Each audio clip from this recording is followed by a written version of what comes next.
So ಎಲ್ಲ ವೀಕ್ಷಕರಿಗೂ ನಮಸ್ಕಾರ. ಇವತ್ತಿನ ದಿನ ನಮ್ಮ ಜೊತೆ ಇದ್ದಾರೆ ಬ್ಯಾಡ್ ಲಕ್ ಚಲನಚಿತ್ರದ ನಾಯಕ ನಟರು ಹಾಗೂ ನಿರ್ದೇಶಕರು ಮಂಜು ಅವರು. ಸೊ ನಮಸ್ಕಾರ ಮಂಜು ಅವರೇ. ನಿಮ್ಗೆಲ್ಲ ಗೊತ್ತಿರೋ ಹಾಗೆ ಈಗಾಗಲೇ ಕನ್ನಡ ಚಲನಚಿತ್ರದಲ್ಲಿ ಬಹಳಷ್ಟು ಜನರು ನಾಯಕ ನಟರಾಗಿ, ನಿರ್ದೇಶಕರಾಗಿ, ನಿರ್ಮಾಪಕರಾಗಿ ಕಾಲಿಟ್ಟಿದ್ದಾರೆ. ಈಗ ಮತ್ತೊಬ್ಬ ಉತ್ತರ ಕರ್ನಾಟಕ ಭಾಗದ ಹೊಸ ಪ್ರತಿಭೆ ಮಂಜು ಅವರು ತಾವೇ ಸ್ವತಃ ನಾಯಕ ನಟರಾಗಿ ನಟಿಸಿರತಕ್ಕಂತಹ ಹಾಗೆ ತಾವೇ ನಿರ್ದೇಶನ ಮಾಡಿರ್ತಕ್ಕಂತಹ ಬ್ಯಾಡ್ ಲಕ್ ಅನ್ನೋ ಒಂದು ಚಲನಚಿತ್ರವನ್ನ ನಿಮ್ಮ ಮುಂದೆ ತರ್ತಿದ್ದಾರೆ. ಇವತ್ತಿನ ದಿನ ಅವ್ರ ಮೂಲಕನೇ ತಿಳ್ಕೊಳ್ಳೋಣ ಏನಿದು ಬ್ಯಾಡ್ ಲಕ್. ಸೊ ಮೊದಲನೇದಾಗಿ ನಾನು ಮೂವಿ ಬಗ್ಗೆ ಮಾತಾಡೋಕ್ಕಿಂತ ಮೊದಲಾಗಿ ನಾನು ನಿಮ್ಮ ಒಂದು ಪರಿಚಯವನ್ನ ಕೇಳೋಕೆ ಇಷ್ಟಪಡ್ತೀನಿ. ಯಾರು ಮಂಜು? ಎಲ್ಲ ವೀಕ್ಷಕರು ನಮಸ್ಕಾರ. ನನ್ನ ಹೆಸರು ಮಂಜು ಅಂತ. ಸೊ ನಾನು ಈಗ ಥಿಯೇಟರ್ ಮೂವಿನ ಒಂದು ಮಾಡಿದ್ದೀನಿ, ಬ್ಯಾಡ್ ಲಕ್ ಅಂತ. ನಾನು ಸ್ವತಃ ಹಾವೇರಿ ಹತ್ರ ಒಂದು ಚಿಕ್ಕ ಹಳ್ಳಿಯವನು, ದೇವಗಿರಿ ಅಂತ. ಸೊ ನಾನು ಬ್ಯಾಡ್ ಲಕ್ ಮೂವಿನ ನಿರ್ದೇಶಿಸಿ ನಿರ್ಮಾಣ ಮಾಡಿ ರೈಟಿಂಗ್ ಎಲ್ಲ ಮಾಡಿ, ಸೊ ಅದನ್ನ ನಿಮ್ಮ ನವೆಂಬರ್ 7ನೇ ತಾರೀಕು ಫಸ್ಟ್ ವೀಕ್ ನಿಮ್ಮ ಮುಂದೆ ತರ್ತಾ ಇದ್ದೀನಿ. ಮಂಜು ಅಂದ್ರೆ ಇಷ್ಟೇ ಸರ್. ಬ್ಯಾಡ್ ಲಕ್ ಏನಿದೆ ಅಂತ ಬ್ಯಾಡ್ ಲಕ್ ಅಂತಾನೆ ಯಾಕೆ ಹೆಸರು? ಬ್ಯಾಡ್ ಲಕ್ ಅಂತಂದ್ರೆ ಪ್ರತಿಯೊಬ್ಬರ ಜೀವನದಲ್ಲಿ ಕೂಡ ಬ್ಯಾಡ್ ಲಕ್ ಅಂಡ್ ಬ್ಯಾಡ್ ಟೈಮ್ ಅಂತ ಬಂದೇ ಬರುತ್ತೆ. ಸೊ ಎಕ್ಸಾಂಪಲ್ ಏನೋ ಒಂದು ಆಗ್ಬೇಕು, ಏನೋ ಒಂದು ಅಚೀವ್ಮೆಂಟ್ ಮಾಡ್ಬೇಕು ಅನ್ಕೊಂಡಿರ್ತೇವೆ. ಸೊ ಅದು ನಮ್ಮ ಕಡೆಯಿಂದ ಆಗ್ತಿರಲ್ಲ, ಅಥವಾ ಓದೋದ್ರಲ್ಲಿ ಮುಂದೆ ಹೋಗ್ಬೇಕು ಅಂತ ಆಗ್ತಿರಲ್ಲ, ದುಡ್ಡು ಮಾಡೋದ್ರಲ್ಲಿ, ಪ್ರತಿಯೊಂದು ವರ್ಕ್ ಮಾಡ್ಬೇಕಾದ್ರೂ bad luck and bad time ಅಂತ. ಒಳ್ಳೆ ಎಲ್ಲ 24 ಅವರ್ಸ್ ಕೂಡ ನಮ್ಗೆ ಒಳ್ಳೆ ಟೈಮೇ ಇರುತ್ತೆ ಅಂತ ಹೇಳಕ್ಕಾಗೋದಿಲ್ಲ, 24 ಅವರ್ಸ್ ಕೆಟ್ಟ ಟೈಮೇ ಇದೆ ಅಂತ ಹೇಳಕ್ಕಾಗೋದಿಲ್ಲ. ಸೊ ಹೀಗಾಗಿ ಬ್ಯಾಡ್ ಟೈಮ್ ಮನುಷ್ಯಗೆ ಎಷ್ಟು ಮಟ್ಟಿಗೆ ಒಳ್ಳೆತನ ಇದ್ರೆ ಬ್ಯಾಡ್ ಲಕ್ ಎಷ್ಟು ಬೆನ್ನಿಂದ ಇರುತ್ತೆ ಅನ್ನೋದಕ್ಕೋಸ್ಕರ ಈ ಮೂವಿ ಮಾಡಿದ್ದೇನೆ. ಓಕೆ, ಅಂದ್ರೆ ಮಂಜು ಅವರ ಪ್ರಕಾರ ಲಕ್ ಅನ್ನೋದು ಇಂಪಾರ್ಟೆಂಟ್. ಅದು ಗುಡ್ ಏನೋ ಅಥವಾ ಬ್ಯಾಡ್ ಅನ್ನೋದು. ಸೊ ಸರ್, ಈಗ ಬ್ಯಾಡ್ ಲಕ್ ಅಂತಂದ್ರೆ ಒಬ್ಬ ಮನುಷ್ಯ ಎಷ್ಟು ಒಳ್ಳೆಯವನಾಗಿರ್ತಾನೆ ಅವ್ನಿಗೆ ಬ್ಯಾಡ್ ಲಕ್ ಹೆಂಗ್ ಬರುತ್ತೆ, ಎಷ್ಟು ಕೆಟ್ಟವನಾಗಿದ್ದ ಒಳ್ಳೆ ಟೈಮ್ ಹೆಂಗ್ ಬರುತ್ತೆ ಅನ್ನೋದೇ ಈ ಥ್ರಿಲ್ಲರ್ ಮೂವಿಯ ಸಸ್ಪೆನ್ಸ್ ಇದೆ ಸರ್. ಹಾಗಾದ್ರೆ ಇದೊಂದು ಥ್ರಿಲ್ಲರ್ ಮೂವಿ. ಸೊ ನನಗೆ ಈಗ ಬಹಳಷ್ಟು ಜನ, ಕೆಲವೊಂದಿಷ್ಟು ಜನರಿಗೆ ಆಕ್ಷನ್ ಮೂವಿ ಇಷ್ಟ ಆಗುತ್ತೆ, ಕೆಲವೊಂದಿಷ್ಟು ಜನರಿಗೆ ಲವ್ ಸ್ಟೋರಿ ಇಷ್ಟ ಆಗುತ್ತೆ, ಕೆಲವೊಂದಿಷ್ಟು ಜನರಿಗೆ ಥ್ರಿಲ್ಲರ್ ಇಷ್ಟ ಆಗುತ್ತೆ. ಸೊ ನನಗೆ ಪರ್ಸನಲ್ ಆಗಿ ಥ್ರಿಲ್ಲರ್ ಮೂವಿ ಅಂದ್ರೆ ಇಷ್ಟ. ಓಕೆ, ಹಾಗಾದ್ರೆ ಇದೊಂದು thriller come horror and love stories. Okay, ಅಂದ್ರೆ ಸೊ ಇದು ಎಲ್ಲಾ ವರ್ಗದ ಜನರಿಗೂ ಇಷ್ಟ ಆಗುತ್ತೆ. ಹಾರರ್ ಇಷ್ಟ ಆಗೋರ್ಗು, ಥ್ರಿಲ್ಲರ್ ಇಷ್ಟ ಆಗೋರ್ಗು, ಹಾಗೂ ಲವ್ ಸ್ಟೋರಿ ಇಷ್ಟ ಆಗೋರ್ಗು ಈ ಮೂವಿ ಇಷ್ಟ ಆಗುತ್ತೆ. ಓಕೆ, ಸೊ ಈ ಮೂವಿಯನ್ನ ಎಲ್ಲಾ ಕುಟುಂಬದ ಸಮೇತ ಬಂದು ನೋಡಬಹುದು. ಹೌದು ಸರ್, ಎಲ್ಲ ಕುಟುಂಬ 1ನೇ ಕ್ಲಾಸಿಂದ ಹುಡುಗನಿಂದ ಹಿಡಿದು 60 ವರ್ಷದ ಮುದುಕೋ ತನಕ ಫಿಲಂ ಬಂದು ನೋಡಬಹುದು ಸರ್. ಆ ತರ ಫಿಲಂ ಮಾಡಿದ್ದೇವೆ. ಇದರೊಳಗೆ ಲವ್ ಸ್ಟೋರಿ ಇದೆ, ಆಮೇಲೆ ಕಾಮಿಡಿ ಇದೆ, ಫೈಟ್ಸ್ ಇದಾವ, ಸಾಂಗ್ಸ್ ಇದಾವ, ಮತ್ತೆ ಫೀಲಿಂಗ್ಸ್ ಇದೆ, ಮೇನ್ ಫೀಲಿಂಗ್ಸ್ ಇದೆ. ಯಾವಷ್ಟು ಒಳ್ಳೆತನ ಇರುತ್ತೆ, ಯಾವ ಮನುಷ್ಯನಿಗೆ ಒಳ್ಳೆತನ ಇರುತ್ತೆ, ಅದು ಬ್ಯಾಡ್ ಲಕ್ ಹೆಂಗ್ ಬರುತ್ತೆ. ಸೊ ಹಾರರ್ ಸ್ವಲ್ಪ ಸೀಕ್ವೆನ್ಸ್ ಅಲ್ಲಿ ಹಾರರ್ನ ಇಟ್ಟಿದ್ದೀವಿ. ಸೊ ಬರ್ಬರ್ತಾ ಇನ್ನು ಜನಕ್ಕೆ ನೋಡ್ಬೇಕಂತ ಆಸೆ ಹುಟ್ಟಬೇಕು, ಆ ತರ ಮೂವಿ ಮಾಡಿದ್ದೇವೆ ಸರ್. ಫಸ್ಟ್ ಟೈಮ್ ಮಾಡಿದ್ರಿಂದ, ಫಸ್ಟ್ ಟೈಮ್ ಮಾಡಿದ್ರು ಕೂಡ ಸ್ವಲ್ಪ ಸೀಕ್ವೆನ್ಸ್ ಇಟ್ಟು ಮಾಡಿದ್ದೀನಿ ಸರ್. ಜನರಿಗೆ ಕುತೂಹಲ.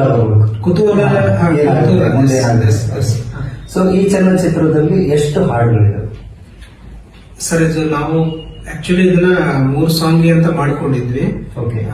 ಆಮೇಲೆ ಏನಾಯ್ತು, ಸ್ವಲ್ಪ ಬೇಡ ಓವರ್ ಟೈಮ್ ಆಗುತ್ತೆ ಅನ್ಕೊಂಡ್ಬಿಟ್ಟು ಸೊ 1 ಸಾಂಗ್ ನ ಕಟ್ ಮಾಡಿ 2 ಸಾಂಗ್ ಗೆ ಪ್ಲಸ್ ಆಗಿದೆ ಸರ್. ಒಂದು ಫೀಲಿಂಗ್ ಸಾಂಗ್ ಇದೆ, ಇನ್ನೊಂದು ಲವ್ ಸಾಂಗ್ ಇದೆ. ತುಂಬಾ ಚೆನ್ನಾಗಿ ಬಂದಿದೆ, 2 ಸಾಂಗ್ಗಳು ತುಂಬಾ ಚೆನ್ನಾಗಿ ಬಂದಿದ್ದೇವೆ. ನೀವು ಯೂಟ್ಯೂಬ್ ಹೊಳೆವ ತಾರೆಯ ಹಾಗೆ ಕಂಡೇಕೆ ನನಗೆ ಹೀಗೆ ಸುಳಿವೆ ಇಲ್ಲದೆ ನಿನ್ನ ಪಾಲಾದೆ,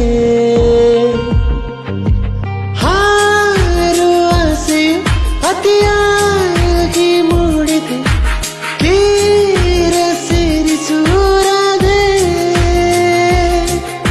ಕೆಲವೊಂದಿಷ್ಟು ನಿಮ್ಮ ಸಾಂಗ್ಗಳನ್ನು ನೋಡಿದ್ದೀನಿ, ಎಲ್ಲ ಸಾಂಗ್ಗಳನ್ನು ನೋಡಿದ್ದೀನಿ, ಕೆಲವೊಂದಿಷ್ಟು ಸೀನ್ಗಳನ್ನು ನೋಡಿದ್ದೀನಿ. ಸೊ ಈ ಒಂದು ಚಲನಚಿತ್ರದಲ್ಲಿ ನಿಮಗೆ ಇಷ್ಟ ಆದಂತಹ ಸೀನ್ ಯಾವುದು? ಇಷ್ಟ ಆಗಿದ್ದ ಸೀನ್ ಅಂತಂದ್ರೆ ಐ ಥಿಂಕ್ ನನ್ಗೆ ಏಜ್ ಆಗುತ್ತೆ ಸರ್. ಅದಕ್ಕಿಂತ ಬಿಫೋರ್ ಏನಿತ್ತಲ್ಲ, ನನ್ನ ಫ್ರೆಂಡ್ ಜೊತೆ ಕಳೆದಂತ ಮೂಮೆಂಟ್, ನಾನು ಹಳ್ಳಿಲಿ ಇರ್ತೀನಿ, ಫಿಲಮ್ ನಲ್ಲಿ ಹಳ್ಳಿಲಿ ವರ್ಕ್ ಮಾಡ್ತಾ ಇರ್ತೀವಿ. ಸೊ ಹಳ್ಳಿ ಕಾಲೇಜ್ ಕಲಿತಾ ಇರ್ತೀನಿ. ಅವಾಗ ಅಲ್ಲಿ ನನ್ನ ಫ್ರೆಂಡ್ ಸರ್ಕಲ್ ಇರ್ತಾರೆ, ಅವ್ರು ನನ್ ಗೈಡ್ಲೈನ್ಸ್ ಮಾಡೋದು, ನಾನು ಏನಾದ್ರು ಅಡ್ಡದಾರಿ ತುಳಿಬೇಕಾದ್ರೆ ಬೇಡ ಅಂತ ಹೇಳೋದು, ಅಲ್ಲಿದ್ದ ಎಂಜಾಯ್ಮೆಂಟ್ ಅಲ್ಲಿ ನನ್ಗೆ ಬಹಳ ಲೈಕ್ ಆಗಿತ್ತು ಸರ್ ಅದು. ಅಂದ್ರೆ ನಿಮ್ಮ ಒಂದು ಕಾಲೇಜ್ ದಿನಗಳು ಹಳ್ಳಿಯ ಸೊಗಡು ಇಷ್ಟ ಆಗಿದೆ. ಮೂವಿಲಿ ಕಾಲೇಜ್ ದಿನಗಳು ಬಹಳ ಲೈಕ್ ಆಗಿರುತ್ತೆ. ಸೊ ಅದು ಇಷ್ಟ ಆಗಿರುತ್ತೆ ಸರ್. ಹಾಗಾದ್ರೆ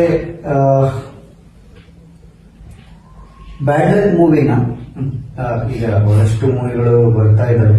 ಸೊ ಒಂದು ಎವ್ರಿ ವೀಕ್ ಹೊಸ ಮೂವಿಗಳು ಬರ್ತಾ ಇರ್ತವೆ. ಸೊ ಯಾಕೆ ಜನರು ಬ್ಯಾಡ್ ಲಕ್ ಮೂವಿನ ಥಿಯೇಟರ್ಗೆ ಹೋಗಿ ನೋಡ್ಬೇಕು? ಸರ್ ಅದೇ ಹೇಳಿದ್ನಲ್ಲ, ಈಗ ಬ್ಯಾಡ್ ಲಕ್ ಮೂವಿಲಿ ಸಾಂಗ್ಗಳಿದಾವೆ, ನಿಮಗೆ ಇಷ್ಟ ಆಗಂತ ಪ್ರೇಕ್ಷಕರಿಗೆ ಇಷ್ಟ ಆಗಂತ ಸಾಂಗ್ಗಳಿದಾವೆ. ಆಮೇಲೆ ಸೀಕ್ವೆನ್ಸ್ ಇದೆ ಸರ್ ಅದರಲ್ಲಿ. ಒಬ್ಬ ಏನು ಮಿಡಲ್ ಕ್ಲಾಸ್ ಹುಡುಗ ಇರ್ತಾನೆ, ಅವನ ಕಡೆ ದುಡ್ಡು ಇರಲ್ಲ, ಅವನ ಕಡೆ ಎಜುಕೇಶನ್ ಇರಲ್ಲ, ಅವ್ನು ಏನ್ ಸ್ಟ್ರಗಲ್ ಮಾಡ್ತಾನೆ. ಈಗ ಆಲ್ಮೋಸ್ಟ್ ಎಲ್ಲರಿಗೂ ಅದೇ ಸ್ಟ್ರಗಲ್ ಸರ್. ಎಜುಕೇಶನ್ ನಾನು ಏನೋ ಒಂದು ಕಲಿಬೇಕಂತಿರ್ತೇನೆ, ಅದು ನಂಗೆ ರೀಚ್ ಮಾಡಕ್ ಆಗ್ತಿರಲ್ಲ, ಹಣದ ಅಭಾವ ಇರ್ಬೋದು, ಆಮೇಲೆ ನಮ್ಮಲ್ಲಿ ಸ್ಕಿಲ್ ಕೌಶಲ್ಯ ಕೊರತೆ ಇರ್ಬೋದು. ಇಂಥವೆಲ್ಲ ಇದ್ದಾಗ ನಾವು ಅದನ್ನ ಎಲ್ಲ ಫೇಸ್ ಮಾಡ್ಕೊಂಡು ಹೋಗ್ಬೇಕಾದ್ರೆ ಏನೇನು ನಮ್ಗೆ ಅಡೆತಡೆಗಳು ಉಂಟಾಗ್ತವೆ, ಏನೇನು ಹೇಗೆ ಫೇಸ್ ಮಾಡ್ಬೇಕು, ಅದನ್ನ ಎದುರಿಸೋಕ್ ಆಗ್ಲಿಲ್ಲ ಅಂದ್ರೆ ನೆಕ್ಸ್ಟ್ ನಮ್ದು ಏನಾಗುತ್ತೆ ಗೋಲು ಅನ್ನೋದ್ರ ಬಗ್ಗೆ ಬ್ಯಾಡ್ ಲಕ್ ಕೊಡುತ್ತೆ ಸರ್. ಪ್ರತಿಯೊಬ್ರು ನೀವು ನಿಂತ್ಕೊಂಡು ಫಿಲಮ್ ನೋಡ್ಬೇಕಾದ್ರೂ ಇದು ನನ್ನ ಜೀವನದಲ್ಲಿ ಆಗಿತ್ತಲ್ಲ ಅನ್ಬೇಕು. 60 ವರ್ಷದವರು ಕುತ್ಕೊಂಡು ಆ ಫಿಲಮ್ ನೋಡಿದ್ರು ಕೂಡ ನನ್ನ ಜೀವನದಲ್ಲಿ ಯಾವ್ದೋ ಒಂದು ಸೀನರಿ ಇದು ನನಗೆ ಆಗಿರುತ್ತೆ ಅಂತ ಅನ್ಸಿರ್ಬೇಕು. ಆ ತರನೇ ಮೂವಿನ ನಾನು ಕ್ರಿಯೇಟ್ ಮಾಡಿ ಪ್ರೇಕ್ಷಕರು ಆಡಿಯನ್ಸ್ ಯಾವ ತರ ಬೇಕಲ್ಲ, ಈಗ ಒಂದು ಹೊಡೆದ್ಬಿಟ್ರೆ ಹಂಗ ಹೋಗ್ಬೇಕು ಅದು ಇಲ್ಲ. ಸಿಂಪಲ್ ಆಗಿ ವೆರಿ ಸಿಂಪಲ್ ಆಗಿ ಮೂವಿ ಮಾಡಿದೀನಿ ಸರ್. ಈಗ ಯಾರಾದ್ರೂ ಕುತ್ಕೊಂಡು ಒಬ್ರು ಹೆಣ್ಮಗಳು ಕುತ್ಕೊಂಡು 20 ವರ್ಷ ಇದ್ರು ಕೂಡ ನನ್ನ ಜೀವನದಲ್ಲಿ ನಡೆದಿರ್ಬೇಕು ಅಂತ ಅನ್ಸುತ್ತೆ. ನೆಕ್ಸ್ಟ್ ಏನ್ what is the next future plan ಅಂತ ಮೂವಿ ಮಾಡಿದೀನಿ ಸರ್. ಅಂದ್ರೆ ಪ್ರತಿಯೊಬ್ಬರು ಈಗ ಕಾಲೇಜ್ ಹುಡುಗರು ಇರ್ಬೋದು, ಕಾಲೇಜ್ ಹುಡುಗರು ಹಾಗಾದ್ರೆ ನಾವು ಈ ತರ ಮಾಡಿದ್ವಿ ಎಂಜಾಯ್ಮೆಂಟ್ ಇದೆ ಸರ್. ಅದು ಇದನ್ನ ಮಾಡಬಾರ್ದು ಅಂತ ಅನ್ಸುತ್ತೆ. ಇದು ನಮ್ಗೆ ಅನ್ಸುತ್ತೆ ನಾವೇನೋ ಒಂದು 30 ವರ್ಷ 40 ವರ್ಷ ಆದ್ಮೇಲೆ ನಾ ಕೋರ್ಸ್ ತಗೊಂಡು ಕಲಿಬೇಕಾಗಿತ್ತು, ನನಗೆ ಫ್ಯೂಚರ್ ಇತ್ತು ಅಂತ. ಬಟ್ ನಾವ್ ಅದನ್ನ ಮಾಡಿರಲ್ಲ. ಸೊ ಅದು ಆ ಲೈಫ್ ಸ್ಟೈಲ್ ನಾನು ಅಳವಡಿಸ್ಕೊಂಡಿದ್ರೆ ನಾನು ಜೀವನದಲ್ಲಿ ಅಚೀವ್ ಮಾಡ್ಬೇಕು ಅನ್ಸಿರುತ್ತೆ. ಬಟ್ ನಾವ್ ಅದನ್ನ ಬಯಸ್ಕೊಂಡು ಅದ್ರೊಳಗೆ ಇನ್ವಾಲ್ವ್ಮೆಂಟ್ ಆಗಿರಲ್ಲ. ಸೊ ಹೀಗಾಗಿ ಏನಾಗ್ಬಿಡುತ್ತೆ, ಅದನ್ನ ಬಿಟ್ಟಾಗ ನಮ್ಗೆ ಅದು ಸ್ಟ್ರಗಲ್ ಇದೆ ಅನ್ಕೊಂಡು ಅದನ್ನ ಕೈ ಬಿಟ್ಟಾಗ ಮುಂದೆ ಜನರೇಷನ್ ಮುಂದೆ ಹೋದಾಗ ನಾವು ಅದಕ್ಕೆ ಅಡಾಪ್ಟ್ ಆಗೋಕ್ಕಾಗೋದಿಲ್ಲ. ಸೊ ಅವಾಗ ಫೀಲ್ ಬರುತ್ತಲ್ಲ, ಅದೇ ಬ್ಯಾಡ್ ಟೈಮ್ಸ್. ಓಕೆ. ಸೊ ಒಟ್ಟಿನಲ್ಲಿ ಬ್ಯಾಡ್ ಲಕ್ ಒಂದು ಒಳ್ಳೆಯ ಸಂದೇಶವನ್ನ ಕೊಡುವಂತಹ ಮೂವಿ ಆಗ್ಲಿ ಅಂತ ನಾನು ಹಾರೈಸ್ತೇನೆ.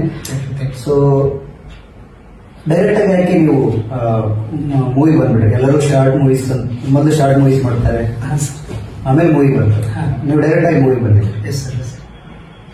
ಸರ್ ಆಕ್ಚುಲಿ ನಾನು ಡಿಒ ಆಗಿ ವರ್ಕ್ ಮಾಡ್ತೀನಿ ಸರ್. ನಾನು ಯಾವಾಗ್ಲೂ ನನ್ನ ಮೀನ್ಸ್ ಖಾಲಿ ಇದ್ದಂತಹ ಟೈಮ್ ನಲ್ಲಿ ಮೂವಿ ನೋಡ್ಬೇಕಂದ್ರೆ ಬರೀ ಮೇಕಿಂಗ್ ನೋಡ್ತೀನಿ ಸರ್. ಫಿಲಮ್ಗಳನ್ನ ಬರೀ ಮೇಕಿಂಗ್ ಯಾವ ತರ ಮೇಕಿಂಗ್ ಮಾಡ್ತಾರೆ ಏನಂತ. ಆಮೇಲೆ ನಾನು ತುಂಬಾ ಸಲ ಬೆಂಗಳೂರಿಗೆ ಅಡ್ಡಾಡಿದ್ದೀನಿ, ಬಹಳ ಪ್ರೊಡ್ಯೂಸರ್ನ ಭೇಟಿಯಾಗಿದ್ದೀನಿ ಸರ್. ತುಂಬಾ ಪ್ರೊಡ್ಯೂಸರ್ಸ್ ನ ಭೇಟಿ ಸರ್, ನನ್ನ ಕಡೆ ಕತ್ತಿ ಇದೆ ಮಾಡಿ ಅಂತ. ಯಾವ್ದಾದ್ರು ಒಂದು ನೀವು ಯಾಕೆ ಶಾರ್ಟ್ ಮೂವಿ ಮಾಡ್ಕೊಂಡ್ ಬರ್ಬಾರ್ದು ಅಂತ ಕೇಳ್ತಾ ಇದ್ರು. ನಂಗೆ I don't want short movies. ನಂಗೆ ಯಾವಾಗಲೂ ಇಂಟ್ರೆಸ್ಟ್ ಇದ್ದಿದ್ದು ನನಗೆ ಥಿಯೇಟರ್ ನಲ್ಲೇ ಮೂವಿ ಮಾಡಬೇಕು. ಯಾವಾಗಿಂದಲೂ ಕೂಡ ಮೂವಿಗಳು ಥಿಯೇಟರ್ ನಲ್ಲೇ ರಿಲೀಸ್ ಆದ್ರೆ ಅದಕ್ಕೊಂದು ವ್ಯಾಲ್ಯೂ ಅಂತ ನನ್ನ ಪ್ರಕಾರ. ಥಿಯೇಟರ್ ನಲ್ಲಿ ವ್ಯಾಲ್ಯೂವಲ್ಲೇ ಸಿಗೋದು, ಅಲ್ಲಿ ಮೂವಿಗೆ ಅಂದ್ರೆ ಅಲ್ಲಿ ಸಿಗೋದು.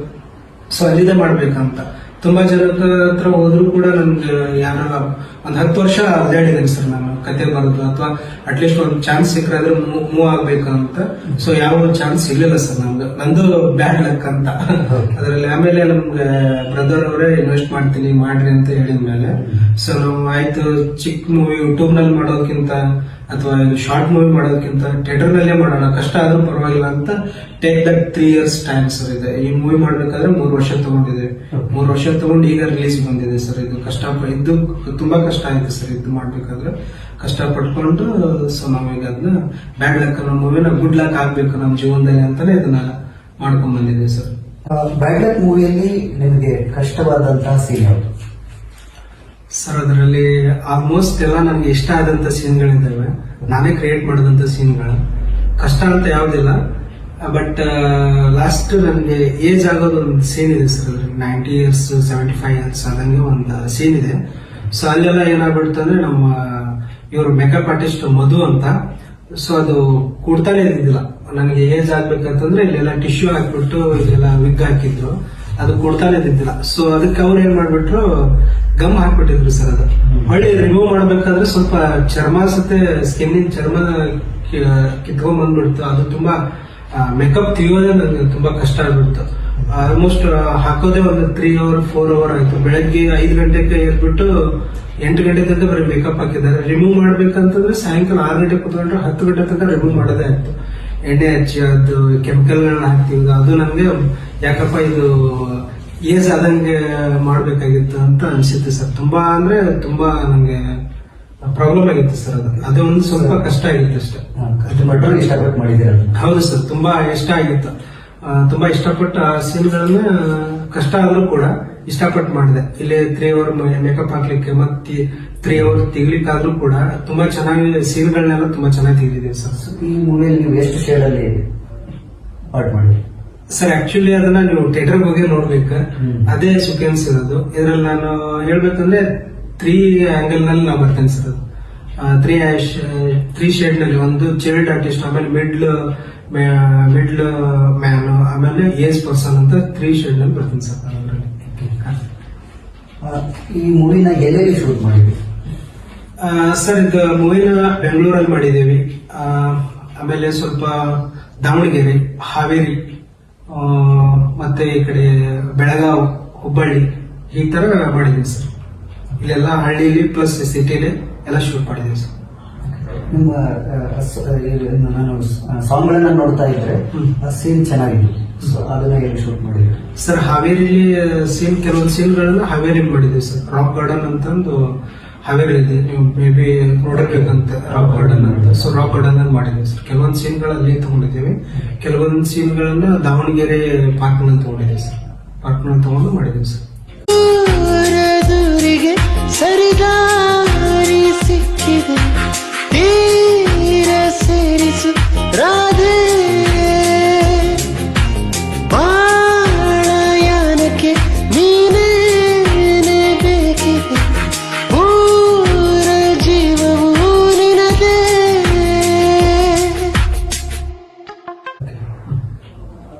ಈಗ ನೀವು ಈ ಚಲನಚಿತ್ರದಲ್ಲಿ ನಾಯಕ ನಟರಾಗಿನೂ ಮಾಡಿದಿರ, ನಿರ್ದೇಶನ ನೀವು ಮಾಡಿದಿರ. ಸೊ ಎರಡರಲ್ಲಿ ನಿಮ್ಗೆ ಯಾವ್ದು ಇಷ್ಟ? ನನಗೆ ಬೇಸಿಕ್ಲಿ ನನಗೆ ಯಾವಾಗ್ಲೂ ನಾನು ನಿರ್ದೇಶಕ ಆಗ್ಬೇಕಂತ ನನಗೆ ಯಾವಾಗ್ಲೂ ಕೂಡ. ಸೊ ನಾನು ಆಕ್ಟರ್ ಆಗ್ಬೇಕಂತ ಯಾವಾಗ್ಲೂ ಇಂಡಸ್ಟ್ರಿಗೆ ಹೋದವನಲ್ಲ ಸರ್. ನನಗೆ ಯಾವಾಗ್ಲೂ ಕೂಡ ನಾನು ರೈಟರ್ ಆಗ್ಬೇಕು ಅಥವಾ ಡೈರೆಕ್ಷನ್ ಟೀಮ್ಗೆ ಹೋಗ್ಬೇಕಂತಲೇ ಬಹಳ ಆಸೆ ಪಟ್ಕೊಂಡು ಸರ್. ಈಗಲೂ ಕೂಡ ನನಗೆ ಡೈರೆಕ್ಷನ್ ಅಂದ್ರೆ ತುಂಬಾ ಇಷ್ಟ ಸರ್. ಈ ಚಲನಚಿತ್ರದಲ್ಲಿ ನೀವು ನಾಯಕ ನಟರನ್ನಾಗೂ ಕೆಲಸ ಮಾಡ್ತಾ ಇದ್ದೀರಾ, ಅದ್ರ ಜೊತೆ ನೀವು ನಿರ್ದೇಶನ ಮಾಡ್ತಾ ಇದ್ದೀರಾ. ಸೊ ಎಷ್ಟು ನಿಮಗೆ ಚಾಲೆಂಜ್ ಅನಿಸ್ತು ನಿರ್ದೇಶಕರಾಗಿ?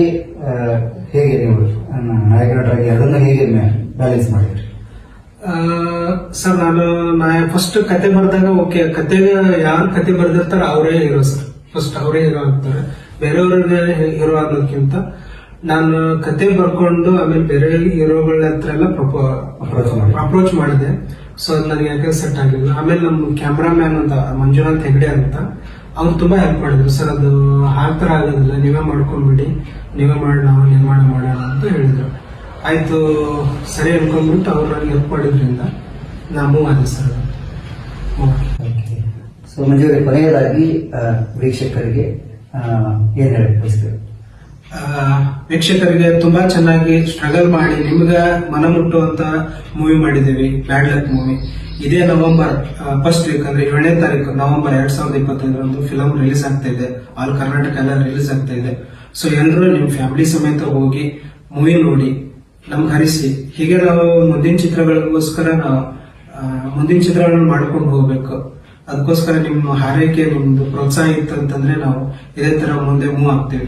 Thank you very much. So ವೀಕ್ಷಕರೇ, ನಾವು ಇವತ್ತಿನ ದಿನ ಏನು ಬ್ಯಾಡ್ ಲಕ್ ಅನ್ನೋ ಮೂವಿಯ ಕುರಿತಾಗಿ ನಾವು ಅದರ ಒಂದು ನಾಯಕ ನಟರು, ನಿರ್ದೇಶಕರಾಗಿರ್ತಕ್ಕಂಥ ಮಂಜು ಅವ್ರ ಮೂಲಕ ತಿಳ್ಕೊಂಡ್ರೆ ಯಾಕೆ ಬ್ಯಾಡ್ ಲಕ್ ಅನ್ನ ಥಿಯೇಟರ್ಗೆ ಹೋಗಿ ನೋಡ್ಬೇಕಂತ.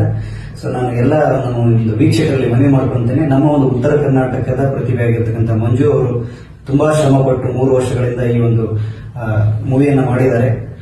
ಈ ಒಂದು ಮೂವಿಯನ್ನ ನವೆಂಬರ್ 7ರಂದು ನೀವು ನಿಮ್ಮ ಥಿಯೇಟರ್ಗಳಿಗೆ ಹೋಗಿ ನೋಡಿ ಅಂತ ಹೇಳ್ತಾ ನಾನು ಈ ಒಂದು ವಿಡಿಯೋನ ಮುಗಿಸ್ತಾ ಇದ್ದೇನೆ. ಈ ಒಂದು ವಿಡಿಯೋ ನಿಮ್ಗೆ ಇಷ್ಟ ಆಗಿದ್ರೆ ಈ ವಿಡಿಯೋನ ಲೈಕ್ ಮಾಡಿ, ಶೇರ್ ಮಾಡಿ.